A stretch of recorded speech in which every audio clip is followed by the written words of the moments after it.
இனி உன் எதிர்காலம் பிரகாசமாய் இருக்கப் போகின்றது. தூக்கி எறிந்து விட்டார்களே என்று கலங்காதே.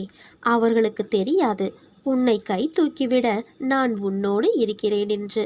உன் வாழ்க்கையில் ஒரு மாற்றம் நடக்கப் போகிறது. கேட்டது கிடைத்திடும், நினைத்தது நடந்திடும். இன்று முதல் நீ எடுத்து வைக்கும் ஒவ்வொரு அடிகளும் வெற்றி படிகளாக மாறப்போகிறது. உன் நெற்றியில் என் உதியை பூசு. நீ நினைத்தபடி எல்லா வேலையும் நடக்கும். என்னிடம் நம்பிக்கை வை. சிறு பொருட்களிலிருந்து உனக்கு பெரிய அனுபவங்கள் கிடைக்கும். என் ஆசிகள் உனக்கு எப்போதும் உண்டு. உன் கஷ்டங்களை நான் அறிவேன். வெளியூரிலிருந்து வரும் நபரால் உன் வேலை முடியும். எதற்கும் கலங்காதே. நாளையிலிருந்து வேலை தொடங்கும்.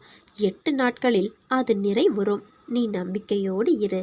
நம்பிக்கையோடு இருந்தால் நல்லதே நடக்கும். சாயிருக்க பயமேன். ஓம் சாய்ராம். ஜெய் சாய்ராம்.